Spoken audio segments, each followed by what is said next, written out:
Hey, viewer, we did something different this time. We were still recording and we had the best, well, not the best. We had one of the most honest conversations. And it was dealing with the exact same topic when we were talking about getting our affairs in order.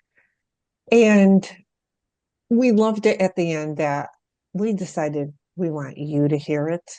And it was a conversation about how what we thought we wanted with our lives and when we pass, like what we wanted with our remains or our thought processes and why we thought about it. So take a listen. It's pretty, it was an awesome conversation. So you're getting our first behind the scenes conversation.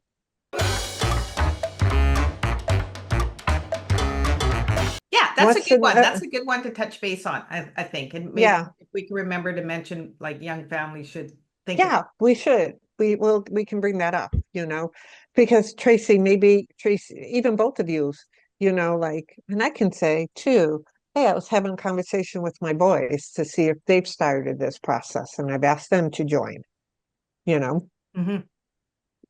Okay. Yeah. I think the death thing is the biggest one. I mean, I remember I used to say to Megs, if I die, I'm going to get cremated, and I want you to scatter me in all of my favorite places that I've visited. And then, like, as I've gotten older, I'm like, how ridiculous is that? Like, what kind of a burden is that to put on your kid? Like, as much as it might sound good, Oh, oh mom yeah, loved Greece. yeah, I'm going off to Tuscany and I'm going off to here and I'm going off to there. Well, that sounds all very romantic. Like, realistically, come Right, on. right. So, yeah, I mean, I don't know what I want done now, but I'm certainly taking that off the table. Yeah. Yep. Yeah. And yeah, Michelle, I think it's awesome that you do know what you want because I don't, Yeah. I have to think about that. Like, I Well, here's really the have to thing. think about that.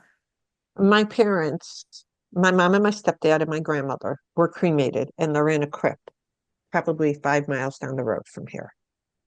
My father and my stepmother are the normal burial in ground up in Connecticut with the headstone and the whole thing. And so I know there's all kinds of ways to have conversations with those that you love. I totally get that. But I'm like, wouldn't it be cool? I said to Jason, you love Wright's Mountain. It's a mountain him and I climb. It's the mountain where Devil's Den is. That if you knew I was up there Hmm. and you needed me, you can climb the mountain and there's where I'll be. Hmm. And he's like, yep. And Michael's like, well, I would take you to the ocean, Ma, because I love the ocean and I know you love the ocean. Well, wouldn't you that be wonderful? That symbolically you knew that's where I was. Yeah. That's a beautiful. Yeah. I have to Plus, tell you, my why parents spend are, $5,000 on a crypt? You know, yeah, I think those days are gone. I have to tell you, my parents are scattered. They're scattered both in the same place. And my sister's husband is in with his family. He got cremated and he's in with his family that have a headstone. And it was she comes back to Ontario every year and I take her out to where he is. There's something nice about that experience. We've both talked about that because we have both of those experiences of actually visiting a headstone, standing there, talking to that person, whatever, Yep. and also going to a place which is just simply a place where the ashes have been scattered. Yep. It's a totally different feeling. Yeah. Yeah. It is. But I also know my boys' beliefs and how they are. Mhm. And yeah, you are correct. You're very correct. I think that's a I'll good one be, to talk about if we can do it yeah. respectfully where we're not, like I think that's Yeah. a really good one.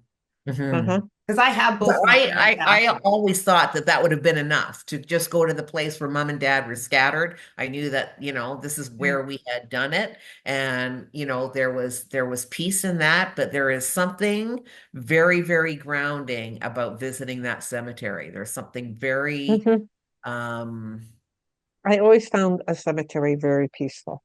they're very Very peaceful. peaceful. Yeah, very And my peaceful. sister's buried in the wall, and I Yep. can't go visit her because to me, I feel she's for so Trapped. trapped. Like Mm. I just, Yep. it just, it just is irks me because it doesn't give me peace. It actually Yep. gets me very anxious. But the Yep. other thing is because I have my parents' ashes, is and then what? Right? So Yeah. now, You hey were having girls, take such grandma and grandpa's ashes, I know. Well, right? So then, I got my dad sitting on my desk, actually. If you I want to, actually have my mom and dad. They're in I my have boxes. this that that's sits nice. on my desk. That's part of like my dad's here. I wish Yeah, I had some of my mom. I didn't do that. The other thing that we did was with all of our friends that kept passing, and part of Dave's family that passed was what we did was when we got them cremated, we bought wind chimes that held, there's a little ball underneath the top where you hang it, and we've put different people in different wind chimes that hang oh, up. And it's just beautiful like that, like they're off and you're like, oh, there's Larry, she's chatting away at us, and that kind of thing. So that's also like, super comforting.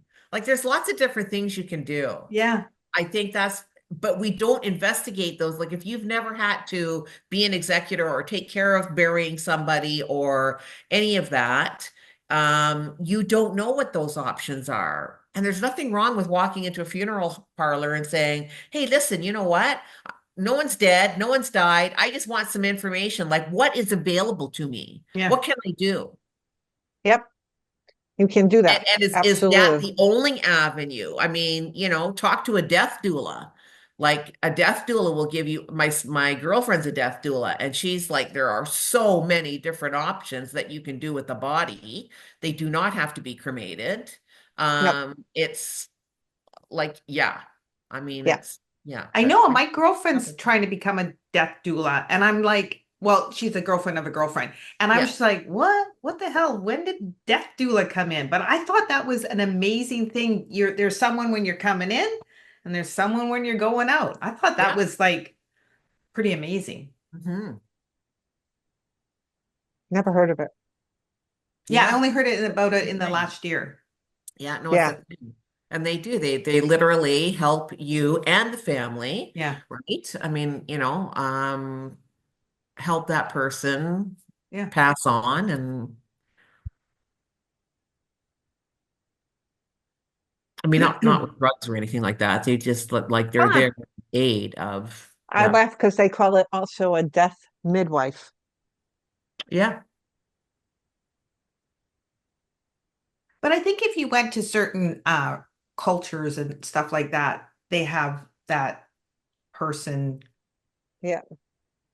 Oh yeah, for sure. I mean, there are all the rituals, and I think things really started changing when the pandemic happened, Hmm. because Yeah. I lost my brother-in-law during the pandemic. We would have, had it not been the pandemic, we would have had, a celebration of life. He would have been cremated. There would have been all of that. He would have had a service at a funeral parlor. But none of that happened. None of it. Right. Right. Like nobody could come, nobody could, they paid respects on the website, Yep. but that was Yeah. it. And I think a lot of people aren't doing funerals anymore. They're just Hmm. like you said, Michelle, why am I going to spend, Money 20 grab. grand on, Yeah. going through this whole process for what? Even when my father passed, well, when my stepmother passed, it was, I come from a Italian heritage. And it was always, you had the 3 hour wake the night before, and you all went to the mass the next day, and you had the big lunch, and then you went back to the house. Um, and when she passed, he said to me and her children, there is no wake. We're not having a wake. She wanted no wake. Her philosophy was, you didn't want to come see me when I was alive. You're not coming to my wake. And we had a viewing at the funeral home like an hour before. Mhm. And so when my dad passed, he's like, beforehand, we had talked about some things, and he was like, I want it just like her. I don't want anything. And I went, okay. And we didn't. Yeah. And that's the way he wanted to do it. And that's the way I did. So I do think things are for the right person. Of course, you have to go according to what is comfortable for you. So if you have any comments about that or your thoughts on it, we would love to hear about it. And if you think this episode would benefit somebody, please share it with them. If you liked it, give us a like. If you're not a subscriber, make sure you hit that subscribe button and hit the notifications so you know when our next episode comes out. Until next time. Thanks for watching, and we hope to see you as a regular member of our community.